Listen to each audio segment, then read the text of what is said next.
अस्सलाम वालेकुम दोस्तों, मेरा नाम बुरहानुल हक ज़ाहिर है। Java from zero to hero course में एक नई वीडियो के साथ आपकी खिदमत में हाजिर हूँ। आज हम देखेंगे लूप स्ट्रक्चर। जी, लूप स्ट्रक्चर जो है वो बेसिकली 3 तरह के होते हैं, फॉर लूप, व्हाइल लूप और डू व्हाइल। अच्छा, इसको हम बाद में देखते हैं, लेकिन पहले हम ये चेक करते हैं कि ये प्रॉब्लम बेसिकली है क्या और ये किस प्रॉब्लम को बेसिकली एड्रेस करते हैं। तो मैं ये अपना नाम जो है ये देखें मैंने प्रिंट किया, ये वन टाइम ये प्रिंट हो रहा है। अच्छा, अब अगर आपको कहा जाए कि फॉर एग्जाम्पल इसी नाम को आपने 20 दफा प्रिंट करना है, तो आप क्या करेंगे, यही सी स्टेटमेंट को 20 टाइम जो है वो प्रिंट कर देंगे। चलिए, ये 20 दफा या 100 दफा वाला काम तो आपने कर लिया है। अब अगर आपको यही नाम जो है वो 100 टाइम या 200 टाइम, 500 टाइम यही चीज रिपीट करनी पड़ जाए, तो क्या काम करेंगे? जी बिल्कुल, इसी प्रॉब्लम के का सलूशन जो है वो लूप स्ट्रक्चर होते हैं। तो मैं अभी इसी काम को आपको करके दिखाता हूं। फॉर आई 1 to 100, यानी इसमें हम नंबर ऑफ रिपीटेशन दे देते हैं कि कितनी दफा इसने रिपीट होना है। ये जितना हमने इसको नंबर दिया है, ये उतनी दफा ये वाली चीज यहां पे रिपीट हो जाएगी। बेसिकली लूप स्ट्रक्चर काम कैसे कर रहा है? ये फॉर लूप जो है ये इसकी ये जो बॉडी है, ये बॉडी जो है ये रिपीट होगी। कितनी दफा रिपीट होगी? जितना ये यहाँ पे हमने काउंट दिया हुआ है। तो एग्जीक्यूशन प्रोसेस है वो थोड़ा सा एक्सप्लेन करता हूँ कैसे होता है। सबसे पहले पॉइंटर जो है वो यहाँ पे आता है फॉर कीवर्ड पे। उसे अगर फॉर कीवर्ड मिल जाता है तो उसके बाद ये जो इसके ब्लॉक्स हैं इसमें से पहले ब्लॉक में जाता है, या सेमीकोलन से ये ब्रेक हुए हुए 3 इसमें ब्लॉक होते हैं। पहला ब्लॉक जो होता है वो इनिशियलाइजेशन का होता है कि इसमें हम किसी वेरिएबल को इनिशियलाइज कर रहे होते हैं। दूसरा कंडीशन का ब्लॉक होता है, इसमें हम कंडीशन को चेक कर रहे होते हैं। इनिशियलाइजेशन के बाद यही कंडीशन में आता है ये वाला पॉइंटर जो है। अच्छा, ये कंडीशन जो है, अगर ये कंडीशन ट्रू हो जाती है तो इस ब्लॉक में, यानी ये जो इस फॉर लूप का ब्लॉक है, ये पॉइंटर वहां पे चला जाता है और ये जितनी भी यहाँ पे स्टेटमेंट्स मौजूद होती हैं उन सबको एग्जीक्यूट करने के बाद ये पॉइंटर वापस जाता है लास्ट वाला ब्लॉक जो है इसका। यानी ये जो लास्ट वाला पार्ट है सेमीकोलन के बाद, इसे हम इंक्रीमेंट या डिक्रीमेंट का कहते हैं। ये कंट्रोलिंग पॉइंट आप कह सकते हैं। इसमें हम वेरिएबल को कंट्रोल कर रहे होते हैं, जैसे मैंने आई प्लस प्लस किया हुआ है। यानी हर एक दफा ब्लॉक एग्जीक्यूट होने के बाद इसमें 1 का इंक्रीमेंट हो जाता है, 1 का इजाफा। तो उसके बाद ये ब्लॉक कहां पे जाता है? इंक्रीमेंट होने के बाद अगेन कंडीशन चेक होती है। इसकी प्रोसेसिंग को और इसकी जो आइट्रेशन का जो प्रोसेस है उसे आपने बहुत अच्छे से समझना। सबसे पहले पॉइंटर फॉर पे आता है, उसके बाद इनिशियलाइजेशन पे आता है। इनिशियलाइजेशन पे 1 टाइम सिर्फ वो आएगा। उसके बाद कंडीशन में, कंडीशन के बाद बॉडी, बॉडी के बाद दोबारा इंक्रीमेंट, इंक्रीमेंट, फिर कंडीशन पे, कंडीशन चेक होती है और कंडीशन अगर ट्रू होती है तो यहाँ पे, अदरवाइज बॉडी के बाद यहाँ पे पॉइंटर आ जाता है इस ब्रैकेट के बाद। ठीक हो गया, ये चीज आपको क्लियर हो चुकी होगी। अब हम देखते हैं फॉर लूप का बेसिकली यही काम जो है हम बाकी 2 लूप्स की मदद से भी करके देखते हैं, फिर इनका प्रैक्टिकली मैं थोड़ा सा आपको एडवांस कुछ चीजें बताता हूं। यही काम अगर हमने वाइल लूप से करना हो, इज इक्वल टू 0 कर देते हैं। और बेसिकली वाइल जो है, वाइल लूप में बाद में मैं इनका डिफरेंस आपको एट द एंड बताता हूं। फिलहाल के लिए आप यहां पे इसको, अच्छा, यहां वहां पे कितने पार्ट थे हमारे पास? 3 हिस्से थे। एक इनिशियलाइजेशन, यानी कि वेरिएबल को हमने सेट करना है। उसके बाद उसकी कंडीशन चेक होती है, फिर हमारी बॉडी एग्जीक्यूट होती है और देन हमारा क्या होता है? इंक्रीमेंट या डिक्रीमेंट होता है। सेम चीज यहां पे है वाइल लूप में कि यहां पे लेकिन सिर्फ कंडीशन मौजूद होती है। उसके बाद कंट्रोलिंग आपके पास ऑप्शन है कि आप इसके यूज करें या ना यूज करें। तो इसको अगर मैं एग्जीक्यूट करता हूं तो आप देखेंगे सेम आउटपुट आप लोगों के पास आ रही होगी। ठीक हो गया, ओके। अब रह गई डू वाइल। तो मैं आपको,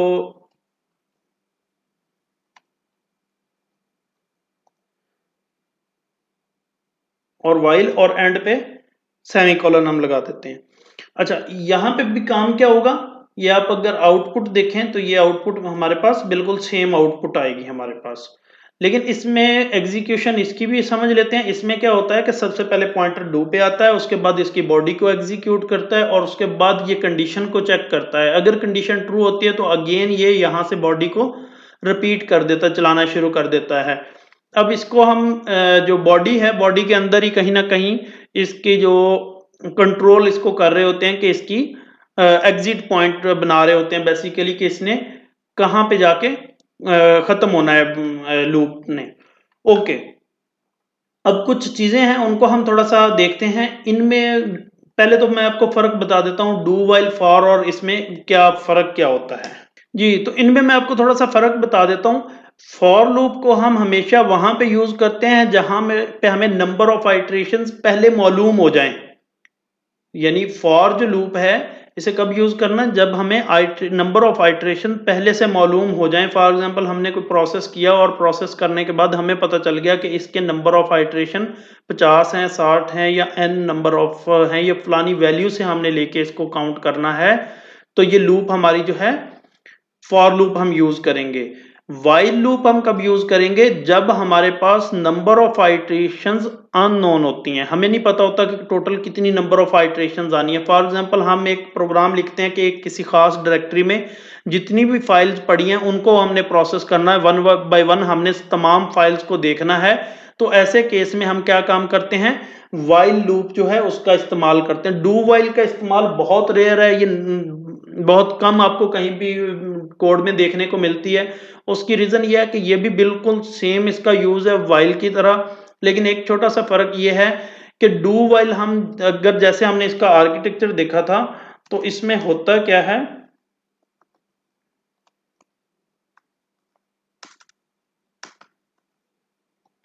इसमें होता यह है कि एक दफा लाजमी तौर पे एग्जीक्यूशन होती है, यानी वन टाइम एग्जीक्यूशन लाजमी होगी और उसके बाद जो है वो बात देखा जाएगा कंडीशन की बेस पे कि इसने एग्जीक्यूट होना या नहीं।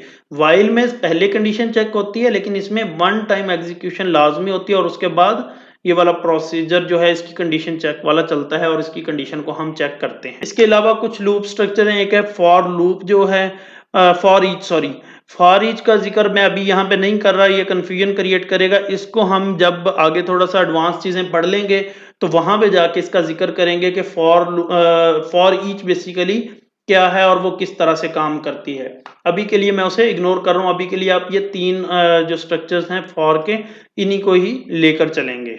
लूप स्ट्रक्चर के अंदर दो चीजें होती हैं, एक होता है ब्रेक और एक होता है कंटिन्यू।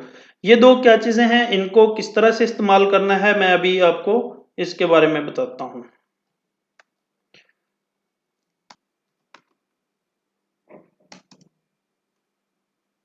यूजर को कहें कि कोई एक ऐसा नाम इनपुट करें कि जो बी से स्टार्ट होता हो। अब बात समझ, यानी ऐसा नाम इनपुट करें जो बी से स्टार्ट होता है। तो उसके लिए मैं यहां पे स्कैनर न्यू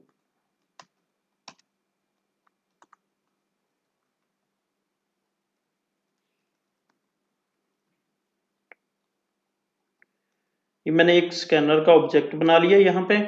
अब मैं क्या काम करता हूं, यहां पे स्ट्रिंग में name is equal to sc dot next line.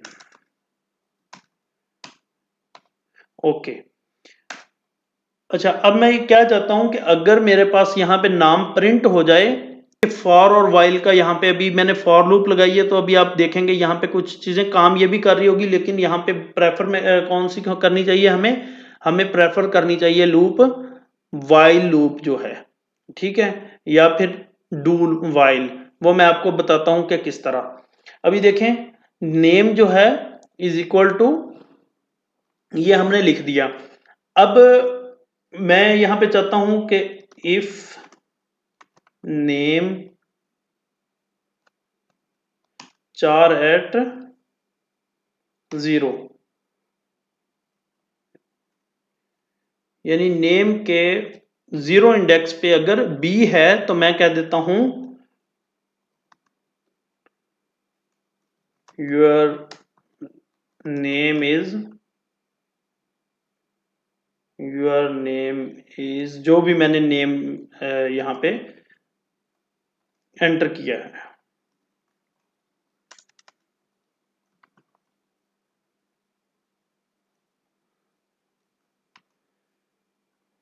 Okay हो गया जी। अच्छा, यहाँ पे स्कैन जब हम कर रहे हैं तो यहाँ पे भी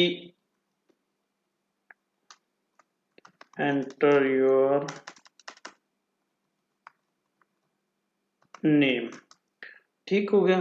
ये प्रिंट एलन खत्म कर देते हैं, इसकी जरूरत नहीं है। पहले मैं आपको ना एक दफा एग्जीक्यूट करके दिखाता हूँ प्रोग्राम, ताकि थोड़ी सा साइट आपको क्लियर हो कि एंटर योर नेम, मैं कुछ भी नाम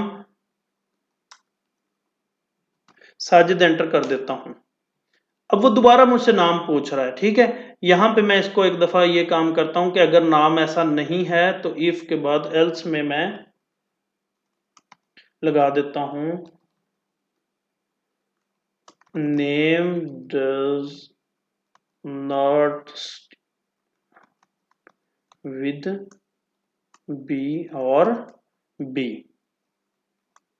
ओके, यानी नाम जो है वो बी या इससे स्टार्ट नहीं हो रहा, ठीक हो गया। Name does not start with B. अब मैं कुछ भी आबिद लिख देता हूं, कोई भी नाम लिखूंगा तो ये प्रोग्राम इसी तरह चलता रहेगा। अब अगर आप इस पे गौर करें तो ये जो प्रोग्राम है ये इनफिनाइट नंबर ऑफ टाइम चलेगा। इसकी ये जो कंडीशन है, क्या ये कहीं पे काम कर रही है? बिल्कुल नहीं काम कर रही। तो पर्पस क्या है, हम ये चाहते हैं कि जब नेम बी से स्टार्ट होने वाला कोई नाम आ जाए तो ये प्रोग्राम वहां पे एंड हो जाना चाहिए, ठीक हो गया। तो मैं चाहता हूं कि यहां पे ब्रेक लगा दूं। अब ब्रेक जो होता है ये क्या काम करेगा, ये देखें, ये फॉर के साथ जैसे मैंने हाईलाइट किया, ये फॉर भी साथ में हाईलाइट हो गया। ये ब्रेक हमें फॉर की बॉडी से बाहर निकाल देगा। ओके, दूसरी चीज यहाँ पे जो मैंने अभी एग्जांपल दी थी कि फॉर और वाइल लूप में क्या फर्क होता है। फॉर लूप आपने कब लगानी है? जब आपको नंबर ऑफ आइट्रेशंस मालूम हो, ठीक हो गया। और नंबर ऑफ आइट्रेशंस क्या हमें मालूम है? नहीं मालूम। तो हम इसको क्या काम करेंगे, वाइल लूप लगाएंगे इस पे। अब ये हमेशा वाइल लूप चलती रहेगी, हमें नहीं पता कि ये इसने कितनी दफा चलना है, लेकिन जब तक बी से स्टार्ट होने वाला नाम हम एंटर नहीं करेंगे तो ये प्रोग्राम एग्जीक्यूट होता रहेगा। अब यहां पे मैं कोई भी नाम देता हूं, आबिद, साजिद, रेहान,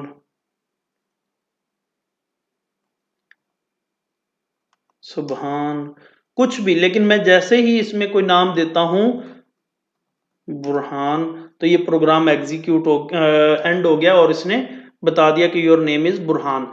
किस वजह से? कि ये जब कंडीशन ट्रू हुई कि इसमें उसे बेसिकली ये बी करेक्टर मिल गया नेम वेरिएबल में, वो जैसे ही उसे बी करेक्टर पहले नंबर पे मिला, बी से स्टार्ट होने वाला नाम मिला, तो उसने क्या काम किया, हमें इससे ये ना वाली बॉडी एग्जीक्यूट हुई और ब्रेक ने हमें वाइल लूप से बाहर फेंक दिया और प्रोग्राम की एग्जीक्यूशन कंप्लीट हो गई। ये तो थी ब्रेक की एग्जांपल। अब अगर हम ये चाहें कि इसी चीज को मैं थोड़ा सा डिफरेंट कर देता हूं कि एंटर योर नेम, जैसे ही मैं कोई भी नेम स्टार्ट्स विद बी, ये वाली एग्जीक्यूट हुई है क्यूरी और उसके बाद कंटिन्यू आ रहा है, तो ये वापस इसे स्टार्ट पे लेके जा रही है। और ये जो लाइन है ये हमारी एग्जीक्यूट नहीं हो रही, क्यों? क्योंकि ये वाली सारी एग्जीक्यूशन स्टॉप होती है और कंटिन्यू हमें ले जाता है स्टार्ट में। हमारी रिक्वायरमेंट क्या है कि ऐसा नाम एंटर करें जिसका पहला करेक्टर बी ना हो। अगर बी होगा तो वो क्या काम करेगा, ये कंटिन्यू जो स्टेटमेंट है ये वाली एग्जीक्यूट हो जाएगी। फॉर एग्जांपल अभी मैं दोबारा बाबर, बशीर, कुछ भी बी से स्टार्ट होने वाला नाम अगर हम एंटर कर रहे हैं तो ये एग्जीक्यूट नहीं हो, मतलब हमारा नाम प्रिंट नहीं होगा। जैसे ही यहां पे मैं कोई नॉन बी जो से स्टार्ट होने वाला कोई भी नाम लिखूंगा तो ये देखें, ये मेरा प्रोग्राम उस नाम को एक्सेप्ट कर लेगा। लूप के अंदर एक लूप अगर और आ जाए तो उसे हम इनर लूप बोलते हैं। फॉर एग्जाम्पल मैं ये वाली जो यहाँ पे लिखी हुई चीज है इसको प्रिंट करना चाह रहा हूँ, ठीक है। मैं क्या चाह रहा हूँ कि इस चीज को प्रिंट करना चाह रहा हूँ, पहले एक स्टार प्रिंट हो, फिर 2, फिर 3, फिर 4, फिर 5, फिर 6, फिर 7 स्टार, इस तरह से मैं इसको प्रिंट करना चाह रहा हूँ। अब अगर आप देखेंगे तो एक हमारे पास हाइट है और दूसरी हमारे पास इस तरह से विड्थ है। तो अब इस चीज को कंट्रोल करने के लिए ये हमारे पास कितनी रोज हैं? 7। तो इसके लिए हम आई 0 से स्टार्ट करते हुए आई को कहां तक लेके जाएंगे? Less than 7। अगर यहां पे हम 1 लगाएंगे, आई 1 से स्टार्ट होगा, आई लेस देन इक्वल टू 7। तो ये एक ही चीज है कि 1 से स्टार्ट होती हुई लूप हमारी 7 तक चलेगी।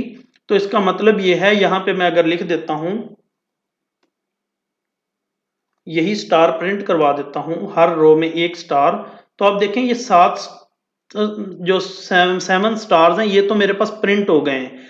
लेकिन अगर मैंने इसी को प्रिंट करना हो हर दफा एक इंक्रीज करके, तो वो मैं किस तरह से कर सकता हूं?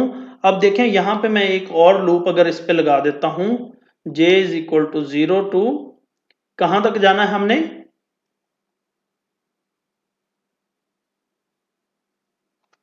7 तक। 1 से स्टार्ट हो रहा है, तो पहली दफा ये 1 एक दफा ये वाली चीज चलनी चाहिए, दूसरी दफा 2 दफा, तीसरी दफा 3 दफा। तो ये कितनी दफा चलनी चाहिए? बेसिकली 0 से स्टार्ट होके इसे भी हम 1 से स्टार्ट कर देते हैं, जे लेस देन इक्वल टू आई तक चलनी चाहिए। यानी अब आप इसको गौर करें कि इनर लूप जो है ये दरमियान यानी ये वाली लूप ये डिपेंडेंट हो गई है इस पे। क्यों? क्योंकि ये रो पे डिपेंडेंट है कि पहली रो में एक स्टार है, दूसरी में 2 है, तीसरी में 3 है, चौथी में 4 है, पांचवी में 5। पहले मैं आपको ये वाली प्रिंट करके दिखाता हूँ, फिर इंडिपेंडेंट भी आपको मैं प्रिंट करके दिखाता हूँ।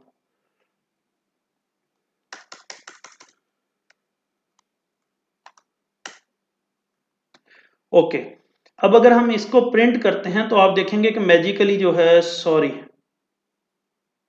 ये क्या हुआ? ओके, बिल्कुल ठीक है।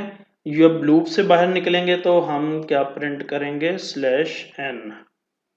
ठीक है, ये वाली चीज हमारे पास नहीं होनी चाहिए। इसको मैं एक्सप्लेन करता हूँ। ये देखें हमारी आउटपुट पहले तो आ गई है, पहले आउटपुट देख लें फिर मैं समझाता हूँ कि हमने किया क्या है। असल में हमने रो ब्रेक नहीं करनी। रो ब्रेक हमने कब करनी है? जब हमारे पास ये चीज कंप्लीट हो जाएगी, हर एक रो कंप्लीट हो जाएगी उसके बाद। अब होता क्या है कि जब ये वाली लूप चल रही है तो हम असल में नई रो पे जा रहे हैं। ये देखें हमने यहाँ पे लगा दिया कि नई रो पे चले जाओ, जबकि उस एक दफा जब एग्जीक्यूट होने के बाद ये दूसरी रो में चले जाते हैं तो ये वाली लूप हमारी काम करती है और ये देखती है जिस रो में हम हैं उतनी दफा ये एग्जीक्यूट होती है। चूंकि यहाँ पे आई लगा हुआ तो ये डिपेंडेंट है आई पे, तो ये उतने स्टार प्रिंट कर देती है। मेरे ख्याल में आपको ये बात समझ आ गई होगी। अगर नहीं आई तो इससे थोड़ा सा मैं ऐसा करता हूं कि इसकी डिपेंडेंसी खत्म कर देता हूं। अब आप इसकी आउटपुट देखिएगा, आउटपुट क्या आती है? ये 7 स्टार ईच रो में प्रिंट हो गए हैं। ये ईच रो में 7 स्टार्स प्रिंट हो गए, यानी कि अब हर रो में 7 स्टार प्रिंट हो रहे हैं। तो इसकी कोई डिपेंडेंसी रो पे नहीं है कि रो नंबर जो भी है ये 7 ही है स्टार। अब अगर मैं यहाँ पे 5 कर देता हूं तो ये 5 रोज में प्रिंट होंगे यही वाले स्टार्स। ठीक है, ये 5 टाइम प्रिंट हुए हैं हर दफा, लेकिन 7 ही स्टार प्रिंट हुए हैं। जो अभी हमने पहले त्रिकोण प्रिंट की है उसको मैं अगर यहाँ पे आपको बताऊं कि हमने 500 रोज प्रिंट करनी, 500 ज्यादा हो जाएंगी, मैं 150 कर देता हूँ, 150 रोज प्रिंट करनी है, लेकिन डिपेंडेंट आई पे रखते हुए कि जितने जो रो नंबर हो उतने ही स्टार आपके यूं कॉलम वाइज वर्ड जो है हॉरिजेंटली प्रिंट होने चाहिए। तो ये मैंने कर दिया है। आप यहाँ पे देख सकते हैं ये बड़ी प्यारी सी एक त्रिकोण बन गई है यहाँ पे। ठीक हो गया। अगर मैं आपको इसकी आउटपुट थोड़ी सी और क्लियर करके दिखा दूं तो ठीक हो गया। तो अभी आप लोगों के पास काम करने के लिए क्या है, ये इनर लूप को सीखने के लिए इस पे मैं आपको एक असाइनमेंट दे देता हूं कि ये जो स्टार प्रिंट हुए थे आपने यही स्टार उल्टे प्रिंट करने हैं। यानी कि पहली रो में मैं आपको यहाँ पे समझाता हूँ कि आपकी आउटपुट बेसिकली क्या होनी चाहिए। फॉन्ट थोड़ा सा इंक्रीज करके, अच्छा, आपकी आउटपुट ये होनी चाहिए कि पहले कॉलम में, पहली रो में 7, उसके बाद 5, उसके बाद, यानी आपने इस रुख पे प्रिंट करने हैं।